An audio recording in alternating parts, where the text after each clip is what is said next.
Idol! Dahil kay Mayor Jose Manalo. Ayan. Beauty problems po. Alright.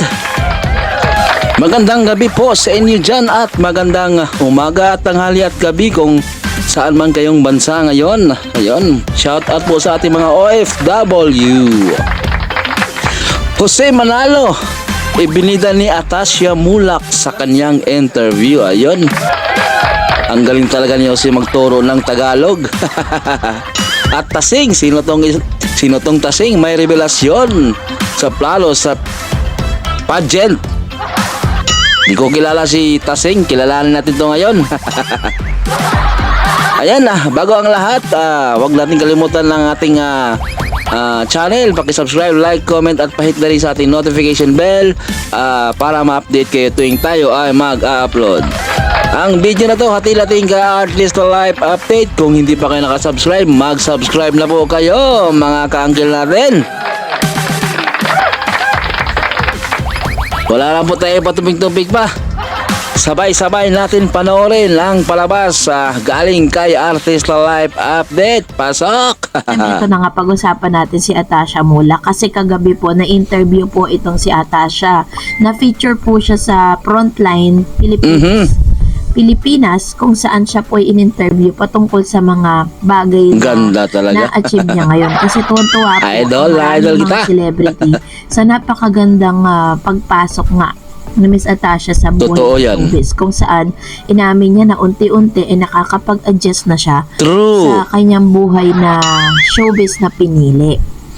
Na at the same time, sinabi rin niya at pinagmalaki niya na isa sa pinakamalaking ambag nga sa kanya ngayon bilang isang artista ay yung mga legit lover cards na kasama Credits. niya ngayon. And natututo na rin po Natural. siya, no, sa Tagalog dahil una niyang pinasalamatan si Jose Manalo. At saka credits tayo kaya sa TVJ.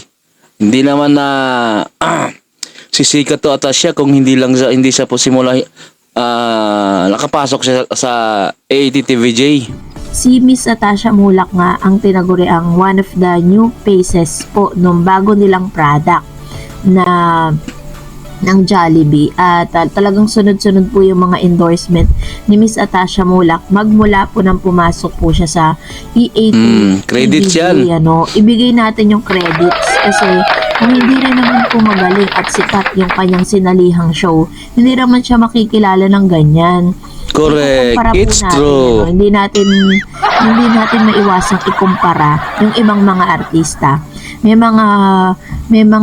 mga show silang pinapasukan pero hindi ganun kasi bilis ng pag-alagwa ng career ni Miss Atasha Mulak. Kaya nga sobra yung kanyang pasasalamat. And at the same time, marami rin siyang revelation sa kanyang interview patungkol nga sa kanyang bagong buhay na tatahakin. At isa sa mga pinasalamatan niya dito ay walang iba kundi si Mr. Mayor Jose Manalo ng Ayun, palakpakan si Jose. dahil po sa mga naiisip niyang beauty problems na talagang natututo po siya magtagalog na bagay na sinasabi sa kanya kasi ng kanyang manager and handler na kailangan po matuto talaga siya noon. Dahil lalo-lalo na kapag nasa Pilipinas ka, kailangan you know how to speak Tagalog, diba? Correct. Sinangatan niya ang buong mga Dapat lang, actors Atasha. na sila Karen, si Miss May Mendoza, si Miles Ocampo, and ito pong si Miss Raisa Maydi. So, nakita naman natin kung gaano kaganda yung relationship nila, yung working relationship nila. Especially nitong si Atasha, si Miles, tsaka si Raisa. Dahil nakikita at napapanood po natin na lumalabas pa sila, 'di ba, sa gumigimik po silang tatlo.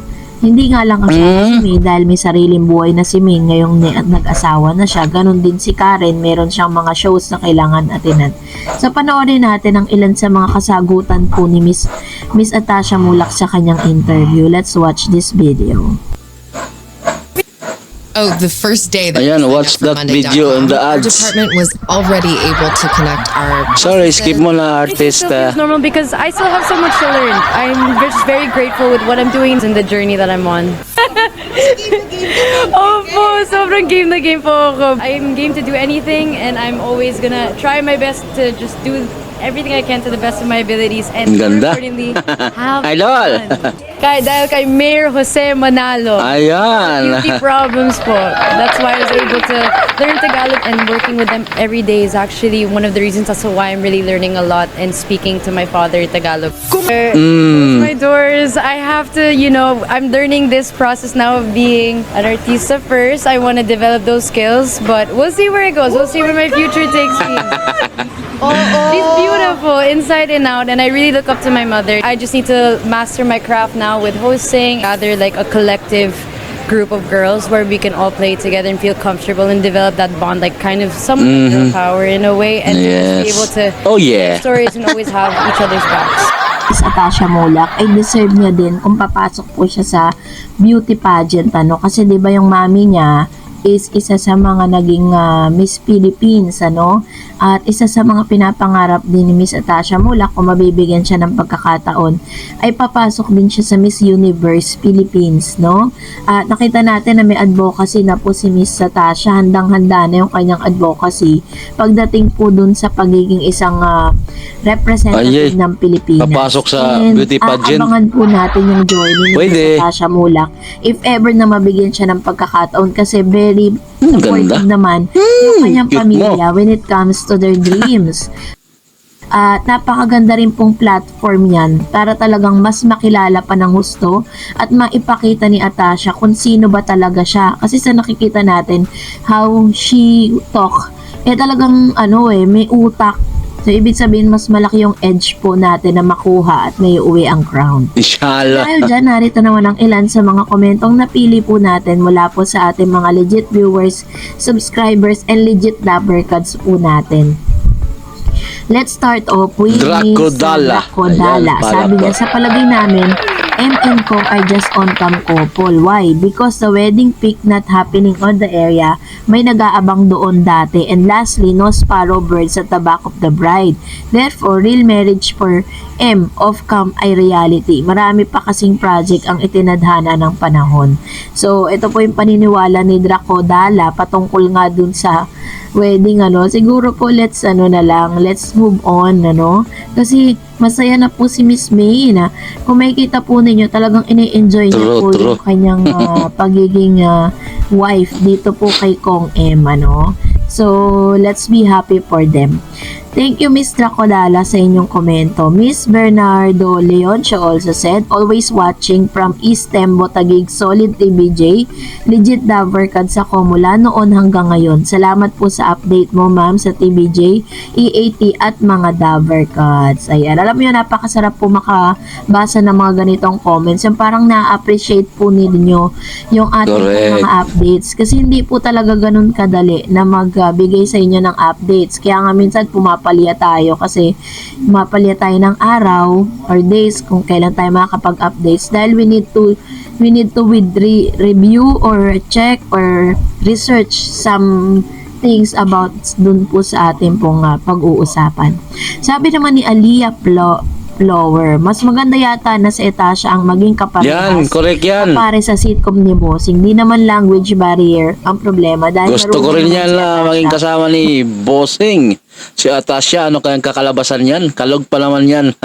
Ganda yan, kung isali siya. Tagalog. At saka may script naman, babasahin niya. Give her a chance to shine, lalo na sa pagsasalita ng Tagalog. True. Yun nga po ang ginagawa ngayon ng mga EAT hosts, binibigyan talaga siya ng chance na talagang ma-express yung sarili niya in Tagalog words. Ayun, napakaganda ni Artista Live. How are you? Ayun, huwag natin kalimutan na i-subscribe si Artista Live Update. Nasa description lang po ang kanyang channel. Ayun, at kung kayo pala ay bago sa ating channel, beka naman, inibitahan ko po kayo i-subscribe ang ating channel. Pag-like, comment at pahit na rin sa ating notification bell para ma-update kayo tuwing tayo ay mag-upload. Ayun, hanggang sa muli, sana may nakuha kayong updates ni galing kay Artista. Ayun, hanggang sa muli, ang Gold TV ang inyong likod. Mabuhay po kayo.